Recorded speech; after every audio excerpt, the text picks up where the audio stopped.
need you to come up with 2 words for me. Ready? First, a plural noun. And second, a verb ending in ing, or a present participle if you know it by that name. Have you got the words? Great! Insert them into this sentence. Hey guys, welcome to God's Creation Studios.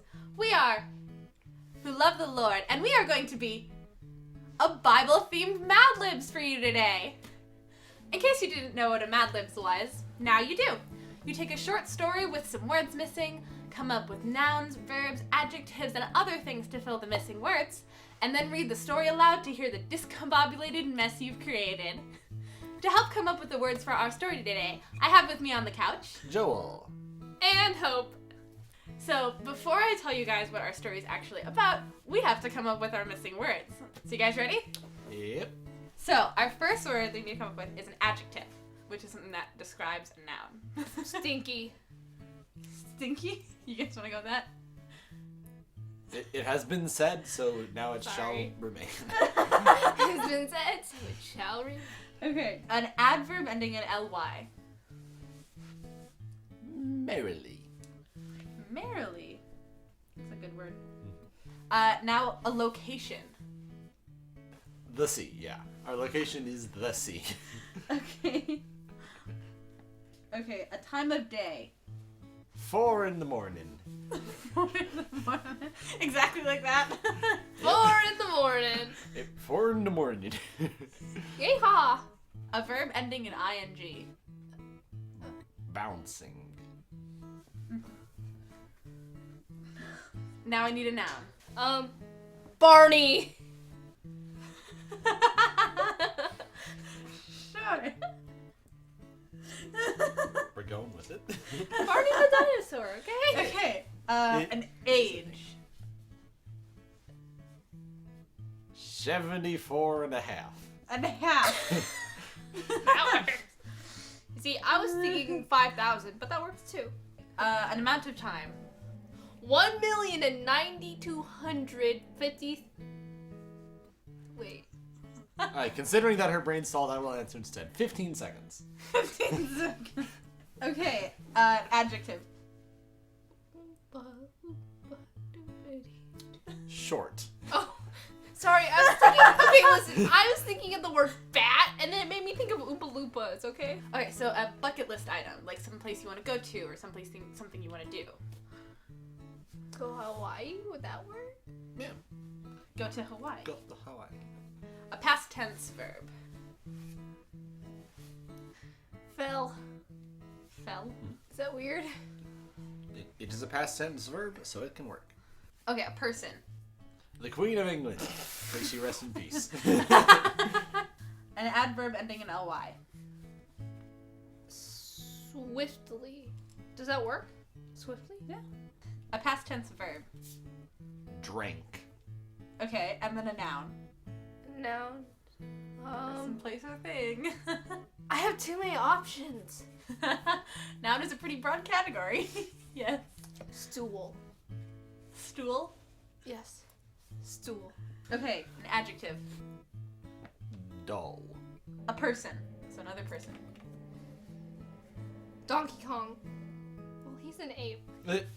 It is a person. A fictional one, but still a person. But he's a fictional monkey. It's a thing, technically. Wait. He has sentience, therefore he is a person. An emotion. This is all yours, Joel. Agony. Agony. That's actually a pretty good one. Agony.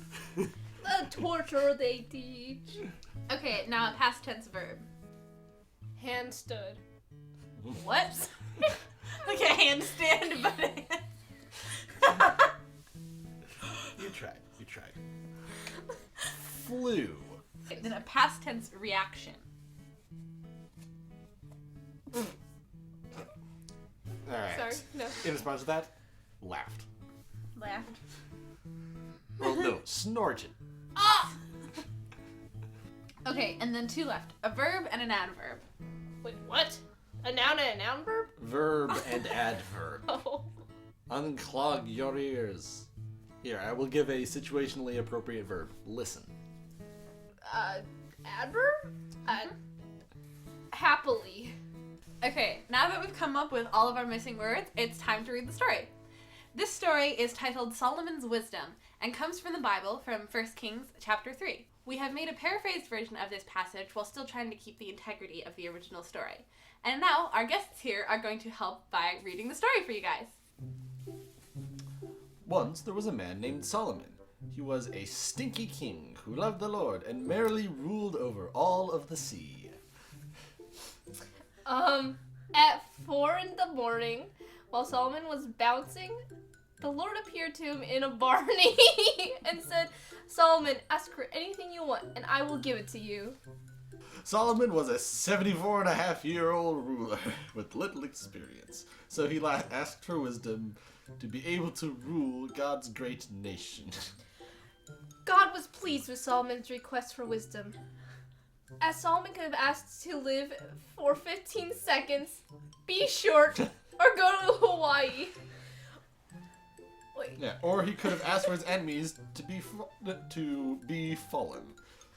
God granted Solomon's wish for wisdom. It made him wiser than any other queen of England.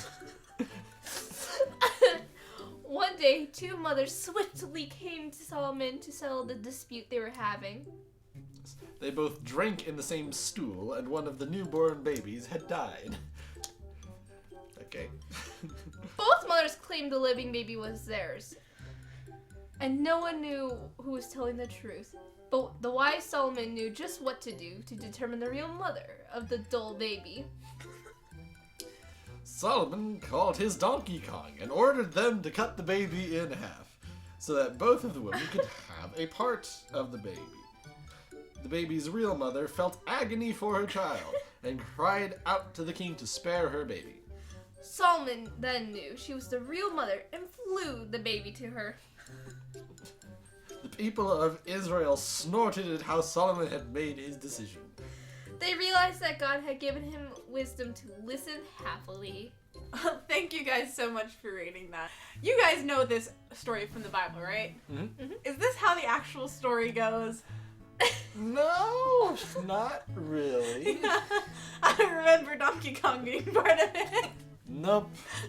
That'd be interesting if he was. While these guys know how the story actually goes, we want you, the audience, to know how the real story goes as well, and not just our silly Mad Libs version. So we have some Bible theater to show you, with our script taken directly from the Bible from 1 Kings chapter 3, verses 3 through 28. Enjoy.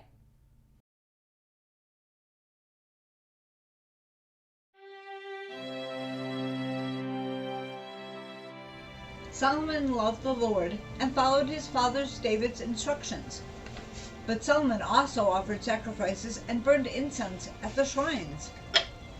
The most important shrine was in Gibeon, and Solomon had offered more than 1,000 sacrifices on that altar.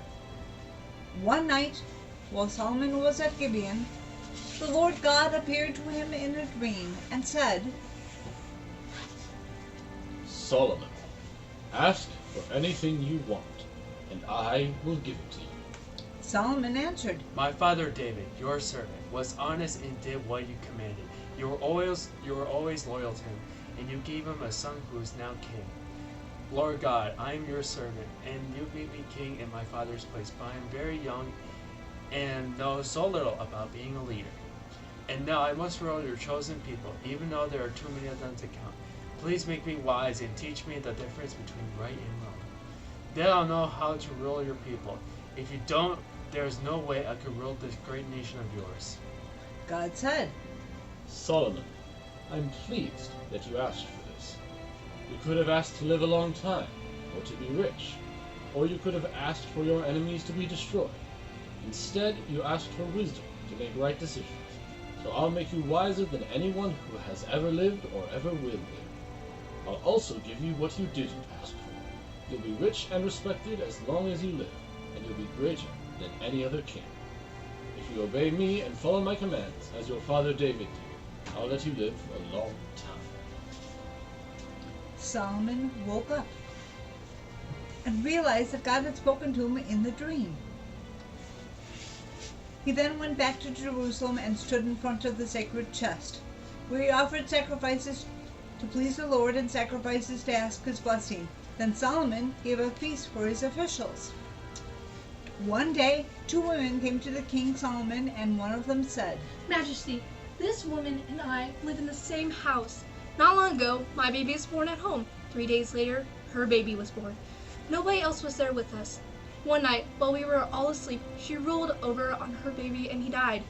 Then, while I was still asleep, she got up, took my son out of my bed, and put him in her bed. Then, she put her dead baby next to me. In the morning, when I got up to feed my son, I saw that he was dead. But when I looked at him in the light, I knew he wasn't my son. No! The other woman shouted.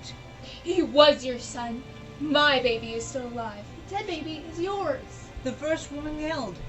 Mine is alive. They argued back and forth in front of Solomon, This is my child. Yours is dead. until finally he said, Both of you, say this light baby is yours. Someone bring me a sword. A sword was brought, and Solomon ordered, Cut the baby in half. That way each of you can have part of it. Please, don't kill my son! The baby's mother screamed. Your Majesty, I love him very much, but give him to her. Just don't kill him. The other woman shouted.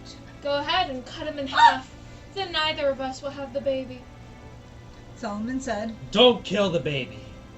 Then he pointed to the first woman. She is his real mother. Give the baby to her. Then everyone in Israel was amazed when they heard how Solomon had made his decision. They realized that God had given him wisdom to judge fairly.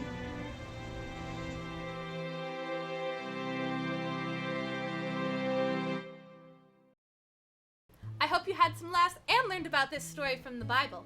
We are going to be doing a couple more Bible theater skits very soon, so if you would like to participate in the next Bible theater session, click on the link in the description and we will send you details for the event.